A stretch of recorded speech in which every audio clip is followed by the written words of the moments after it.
moves to lobby Bribe Christian Association of Nigeria leaders over Muslim ticket.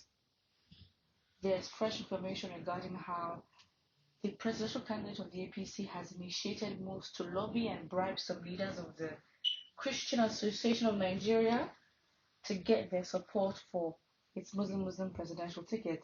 Some top APC members of the Christian extraction have kicked against the Muslim ticket and expressed their dissatisfaction with the choice of former Borno State Governor Kashim Shettima as Tinubu's running mate.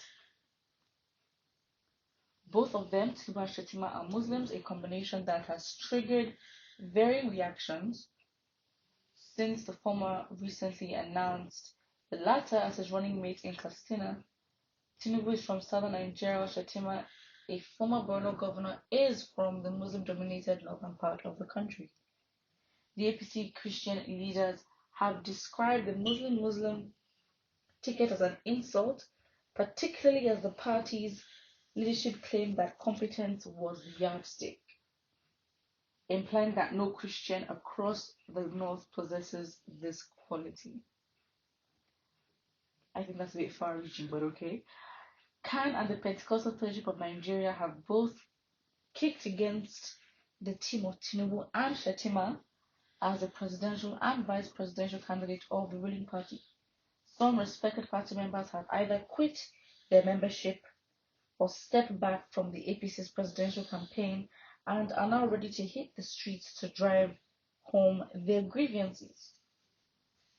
The APC candidate recently met with the General Overseer of RCCG, Pastor Adeboye, following controversy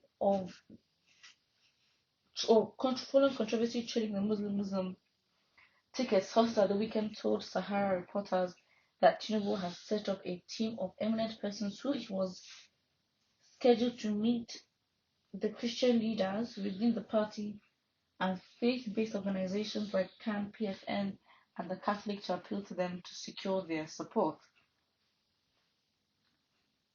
Wow. I mean, lastly, calls put across by Sahara reporters to Felix Morka, APC spokesman, were not answered or returned. I mean, this is big news. I mean, again, I do not think it is the first time that RCCG will be involved in terms of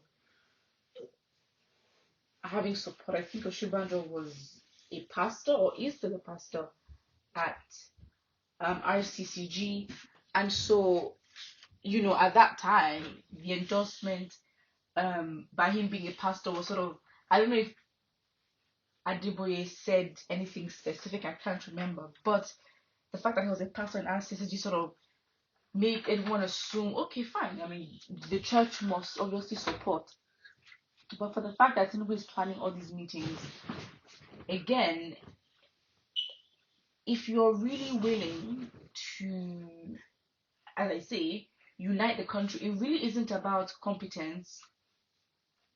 I don't think it's about any other thing. I think if you understand the state of your country, understanding how volatile it is and its reactions to rotation of power, where power lies, the discriminated, division, tribalism, understanding that, you'd be more conscious of trying. Because again, we haven't gotten to a state where mentally we can say every Nigerian understands that, if this region is not in power, it doesn't mean anything. We still have equal rights, whatever. But we haven't gotten to that stage yet. So try to pretend as if we're such a progressive nation when we really aren't. It's a waste of time, because it's like you have this thinking in your head, but when you're applying it to the reality of how the country is, you cannot have a Muslim ticket.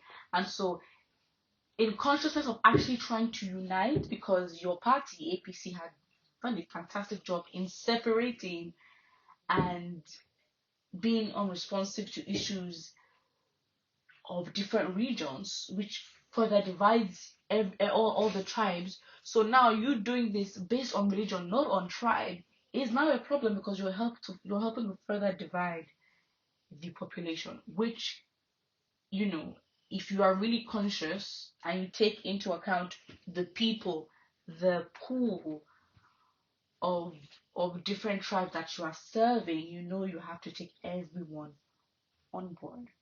So it's not far-fetched for people to say, why certain things are happening, or thinking in a certain light. No.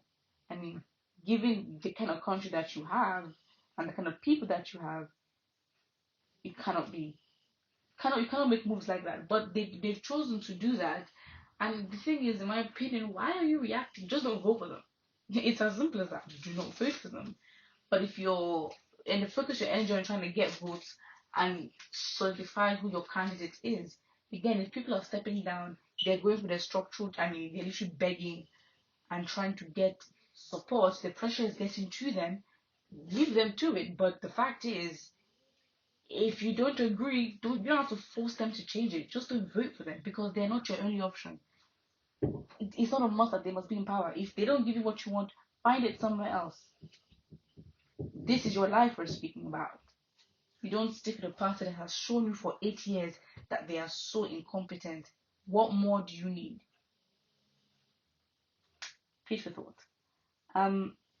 The best election to take place 2023, let everyone vote the candidate of his or her choice.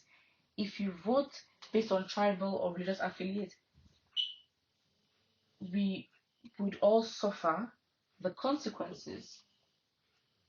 Tinubu is too desperate. A true leader doesn't seek followers, they are attracted to him by his good fruits. Anytime you have to lobby, compel, deceive, force people to follow you, is a sign you are far from being a true leader. If they could just learn from some other candidates that is their opposition.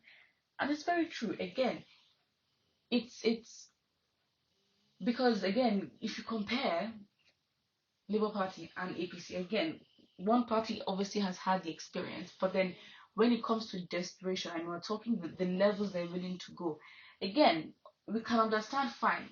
The pressure that has gone into the party in terms of their decision is literally like, even your party members are questioning, the capacity to make wise decisions when it comes to this. And so the pressure can get to you, but for the fact that you'd hire fake bishops, for the fact that even Kashim Shettima brought out a random Igbo man that we don't know of, and is trying to prove to us that whatever he's trying to prove by telling us that he helped them. I don't understand. Is that the only Igbo person you've helped? I mean, if you've helped Igbo people, you might as well bring up the whole numbers. But what are you trying to prove?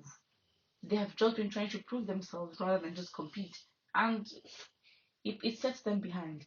Again, if you compare the efforts put in, they basically wish and dream to be in Peter Obi's position, because again, with the finances involved, with the promotion, again, they just, I mean, easier. I mean, they have not done even, it's more efficient, you'd say. There's been less of an input, but more of an output if you compare to APC's total journey. Put what you think in the comment section below. Don't forget to like and subscribe.